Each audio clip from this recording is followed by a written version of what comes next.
Hey guys, Steve here from My Crypto World. Welcome back to another episode. Today we're going to have a look at the market cap, where things are at, as we always do, but we're also going to go through and have a look at several stocks to show you how strong our market actually is. Then we're going to top that off with a couple of news stories and an overall market view. All that right after this.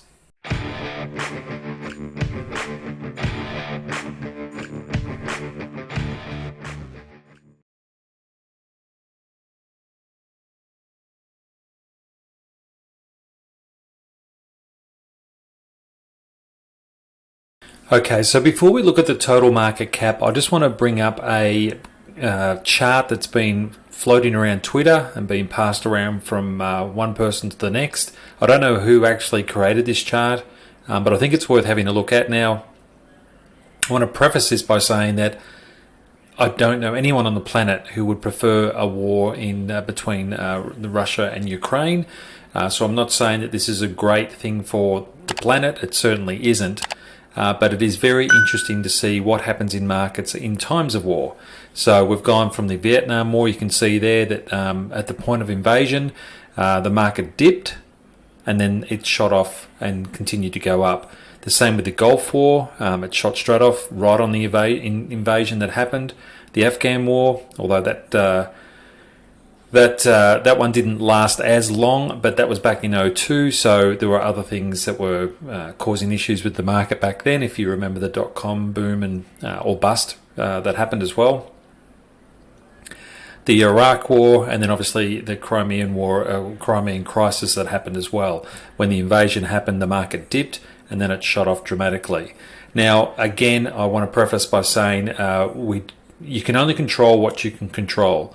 So there's no reason, I'm trying to put this very delicately. Again, I just want to preface that I would much prefer there to be no war and that the markets just do what they do as they have done in the past without war.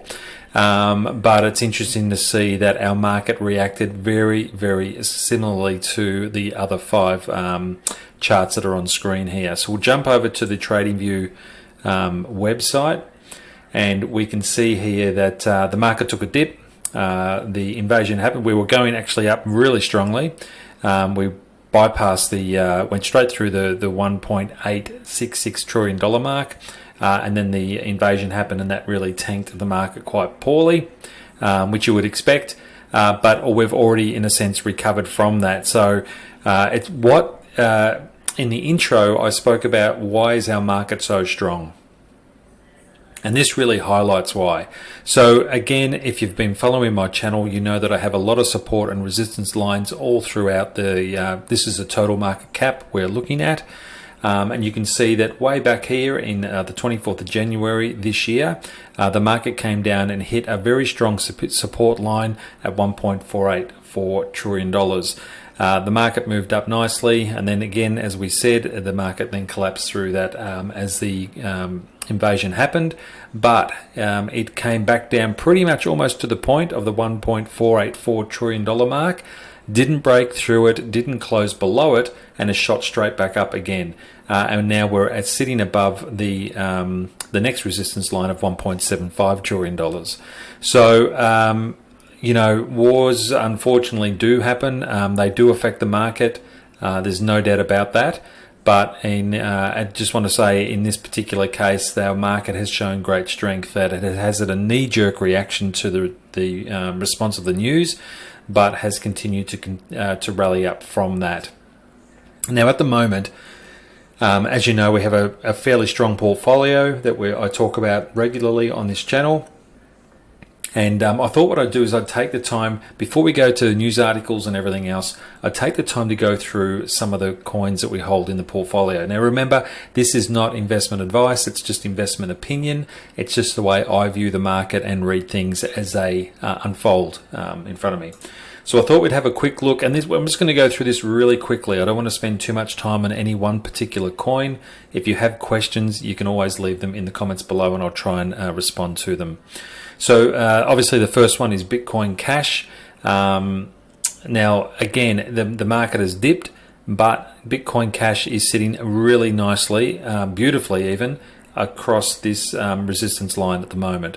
So it hasn't broken below it. It's trading in this sort of band over here. It was a floor for a while back in, what was that, September 2020, before it broke below that and then continued to trade sideways for a while. Before that that ceiling became another floor again, and now we're trading above that again. So again, looks like really good strength. Bitcoin. That support line's actually quite thick. Doesn't matter. So again, Bitcoin, obviously most of the markets or coins have been affected by the news of the Russian invasion. However, Bitcoin has come back down, but it didn't close or come down as far as its most recent resistance line. So again, that shows great strength. Holo, for those that are into Holo, it's again trading along a long-term resistance line here. Back in 2021, that was a ceiling that Holo couldn't break. It then broke through that and has retested this several times. Again, it's trading beautifully there, and in fact, since it had its low, it's actually moved up over the last couple of days by 25%, which is good. Luna is just unbelievable. So while the market dipped, Luna did as well, but its recovery has been sharper and faster than most of the other cryptos on the marketplace. So it's looking very, very healthy at the moment. If you bought in at around about $50 or $40, you're doing really well, because at the moment it's sitting at 73, which is great. Rosecoin, again, sitting nicely, just really hovering above its long-term resistance line. It hit it. It came down, as you can see here. We'll just blow that up a little bit. It came down and it hit that, which was 17 cents, 17.8 cents, and has moved up now back up to 22 cents at the moment. So again, nicely along this resistance line here, as you can see. Not a lot of history on Rose, and this chart gets skewed because of this large bar that happened here. I've got to take that off screen for it to obviously to show what's currently going on at the moment, to give you a better indication of what's going on. Sandbox, another one that has come back down. You can see we had a lot of sideways movement here, and that's kind of become a resistance line for Sandbox. It came back and tested that back in January 2022, and again we've come up and back down again. Didn't fall below that, instead pretty much almost hit it and bounced back off, and again has shown great strength through that period. The same can be said for Solana.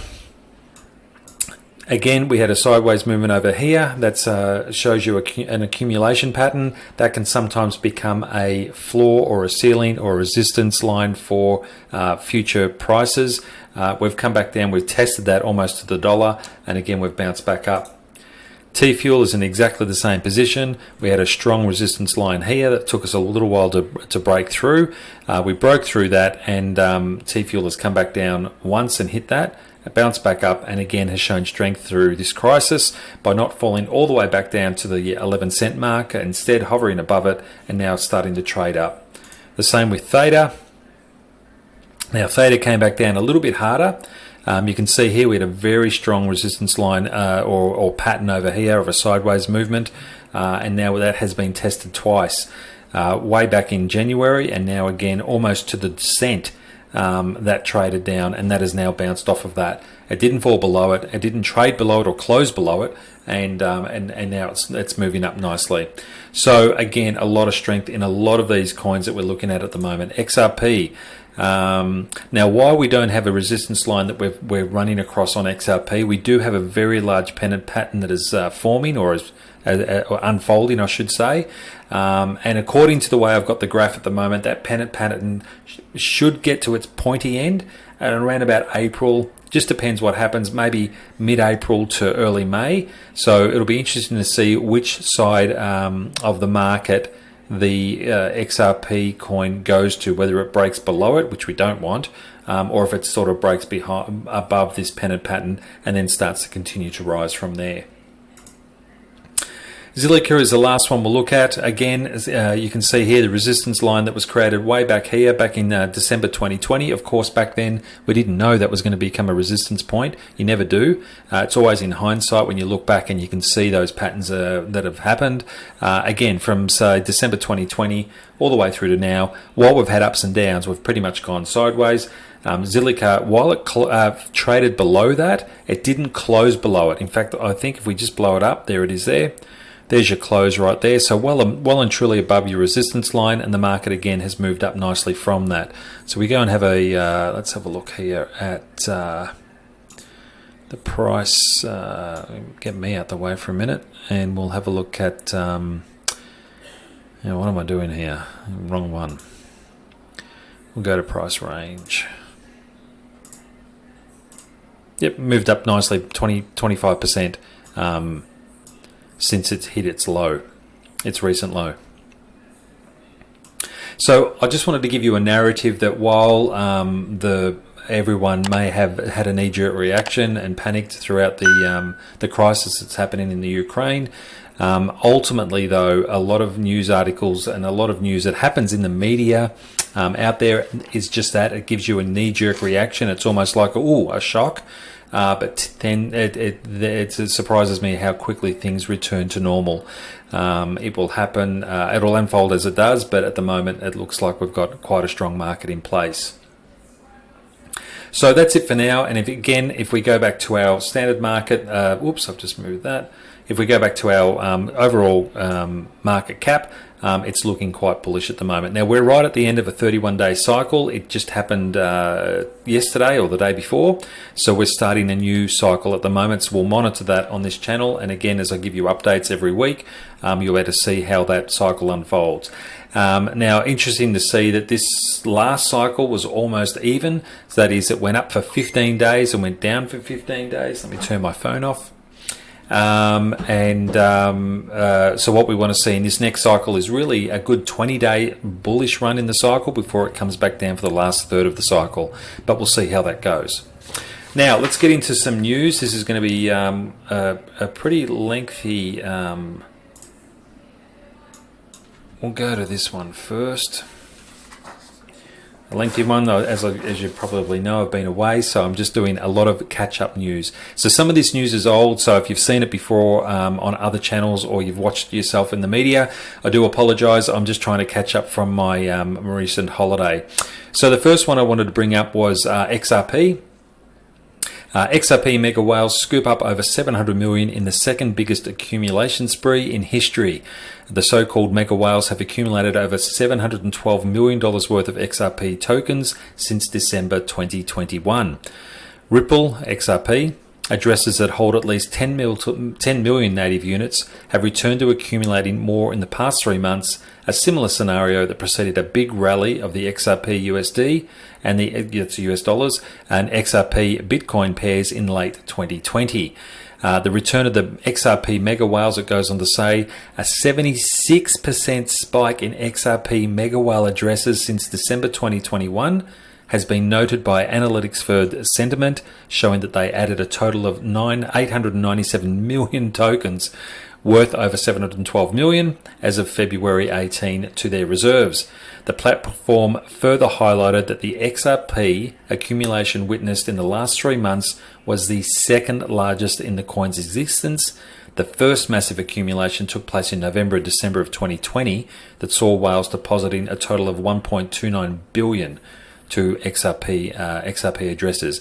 Now, this is interesting because the next article I want to share with you is this one. Really, it's just talking about that there is another win for the XRP army against the SEC. Let me get rid of that. Another positive win for XRP lawsuit as SEC's motion denied in one-word order. And here are the details. I'm not going to go into the whole article. I rarely read whole articles on this channel. I've certainly read them myself. Another positive win comes for the Ripple and the ongoing lawsuit as in a one-word order, District Judge Torres has denied the SEC's motion to file a certiorari reply in support of its motion to strike Ripple's fair notice defense. So now this article came out in on the 24th of February. And on the 18th of February, XRP Whales scooped up over $700 million worth of its assets. So somebody knows something. That's all I'll say. I don't know if there's any insider trading going on. That's illegal. But I've got to say that the timing of that couldn't have been better for the XRP mega whales that came into the market just prior to that announcement. But it's a very positive sign for those who are holding XRP in their portfolio. I am one of them, so I love XRP, and I think it will do really well. We just need to get through this lawsuit, as I've said many, many times on this channel. Next in the news is Mexico's third richest billionaire says, buy Bitcoin, forget about selling, and you'll thank me later. So the article goes on to say that Salinas is the founder and chairman of Group Salinas. I think I'm saying that right, Salinas. A group of companies. According to Forbes listed billionaires, his net worth is currently worth more than $13 billion. The billionaire tweeted Saturday, urging his Twitter followers to buy Bitcoin and keep buying while the price of Bitcoin is still low. His tweet said, you have to buy Bitcoin, keep buying when the price is low. Then just hold your Bitcoin, forget about selling, and trust me, you're going to thank me later. And this is exactly what we do on this channel, and I've spoken to everyone about that before, that I'm more of a very long-term holder, and I tend to dollar cost averaging, every couple of weeks I'm buying more and more assets as far as crypto goes. So basically what he's saying is just keep buying it. Bitcoin is an asset, he goes on to say, that has extraordinary properties. All the advantages that Bitcoin has for me make it gold for the modern world. So this guy, obviously being a billionaire, probably knows what he's talking about. Next in the news is Polkadot. Polkadot could become one of the top crypto assets for 2022, according to Coin Bureau. Now, this is all about supply and demand, which honestly is what drives just about everything in this crazy market. A widely followed analyst says that blockchain interoperability coin Polkadot, altcoin, it's an altcoin obviously, Polkadot has the potential to be one of the top crypto assets of the year. Coin Bureau's synonymous host Guy says he's said to his 1.95 million subscribers that DOT has a steep upside in 2022. The article goes on to say that DOT is the most popular cryptocurrency among institutional crypto funds, besides Bitcoin and Ethereum, and by a wide margin, compared to other altcoins. As it so happens, institutional investment for vehicles for crypto have set record outflows since November, especially those altcoins like Polkadot. While inflows to these institutional investment vehicles have started to pick up in recent weeks, most of this money has gone to Bitcoin and Ethereum, with altcoins like DOT lagging behind. And the good news, and that's true as well, and the other coins where a lot of money flows when markets are down and tumbling is if they're in the cryptocurrency, would be the stable coins like the USDC. The good news is that DOT's circulating supply hasn't increased by much. Only about 50 million additional DOT entered circulation since October, and since this increase in supply is minimal compared to the massive amount of DOT that has been locked up in Polkadot's parachain slot auctions. Despite the lack of current price drivers, Guy remains optimistic about investor demand for DOT in 2022. According to the analyst, a small amount of demand could send DOT to new all-time highs. So again, Polkadot is one that we've been recommending on this channel now for about 2 years. I know that a lot of people following what we've been doing do hold DOT. So just some good news regarding that. If it all comes to pass. Remember, this is not my investment opinion, and I can tell you that this is the article that has been written here would be the investment opinion of that person that wrote the article or spoke in the article. It's their personal view of where things are at. So don't take it to heart and don't take it for gospel. Certainly go out and do your own research, which is one thing I keep telling everybody to do on this channel. Next in the market, just a news, second last news story. Shark Tank's Kevin O'Reilly. This is a Shark Tank in America. We don't have this guy in Australia. We have a different set of boffins on the Shark Tank in Australia. It says that expects Bitcoin to appreciate dramatically in 2 to 3 years. He explains that many institutions are not allowed to invest in Bitcoin, stating that That's well known because it just hasn't been ruled by the regulator yet, and that's actually very true. So as a proxy to getting exposure to Bitcoin, they buy equities of public Bitcoin mining companies. I can tell you with certainty right now, because the guy, Kevin O'Leary, services sovereign wealth funds and pension plans. He's known in America as Mr. Wonderful. So Mr. Wonderful continued in the indexing business for all the hype around Bitcoin. None of those institutions own a single coin, and they're not going to until the compliance departments allow for the ESG mandates. In addition, he noted that the crypto asset class itself has to be compliant. When they do get that go-ahead, the price of Bitcoin is going to appreciate dramatically. So just to let you know, it said here the ESG mandates. ESG mandates means environmental, social, and governance. And again, it's all part of compliance and trying to get through, trying to get everyone or the crypto space probably a little bit more regulated, even though I'm kind of anti-regulation. You do need some regulation, otherwise people just get ripped off. So you do need some regulation when it comes to this, and until that happens, we've spoken about it in the past on this channel, where we now know that many banks around the world are starting to adopt altcoins and Bitcoin and Ethereum as part of their payment process. Here in Australia, we've got banks who are now coming on board, wanting to allow their customers to buy and sell Bitcoin or to use it as a payment gateways. So that's really, really good. And it just needs to be probably a bit more tighter when it comes to regulation before we start seeing more and more of these large institutions purchasing Bitcoin as part of their overall investment strategy. When that does happen, I don't suspect the price will certainly jump. It may not jump as quickly as what you want to know, what you will all hope for. I suspect anywhere between 1 and 3 or 1 and 5% of a fund's total assets may be moved into the cryptocurrency space, and they won't do it all at once too. It'll certainly be a slow burn, a slow buy-in. They might, again, dollar cost averaging over the course of a couple of months or even a year. So again, his prediction is, I believe, is going to become very, very true, and probably 2 to 3 years is a good time frame for that all to unfold. So hold on to your crypto coins. Again, investment opinion only, not advice. Finally, in the news, which was only come out 11 hours ago, Goldman Sachs exec to join Coinbase. It's time to embrace the crypto economy, which is really cool to see. Roger Bartlett, a Goldman Sachs veteran who has held various positions at the firm since 2005, so he's been there for a long time, close to 20 years, announced he'd be moving to Coinbase. Roger Bartlett was a global co-head of operations for global markets at Goldman Sachs. It's time to embrace the crypto economy, said Bartlett. It's time to follow my passion and help enable the next generation of crypto economy. The inspiring purpose-led mission to create economic freedom in the world in a customer-first, automation-first approach is once-in-a-lifetime opportunity to be part of, building the next stage of the digital evolution.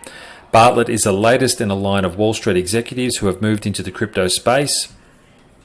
There was a 10-year veteran at Goldman Sachs who joined crypto mining firm PrimeBlock in 2021 as the CEO. And we've had later in the month, former Citi executive Matt Zhang also launched HiveMind, a venture fund aimed at crypto and blockchain startups.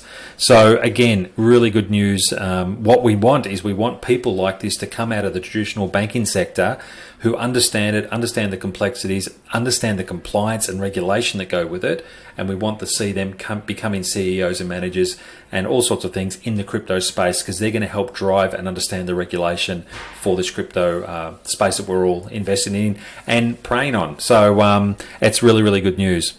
Well, that's a fairly long crypto channel report for you today. I hope it wasn't too long. We'll see you in the next one. Take care of yourself and each other, and we'll speak soon. Cheers.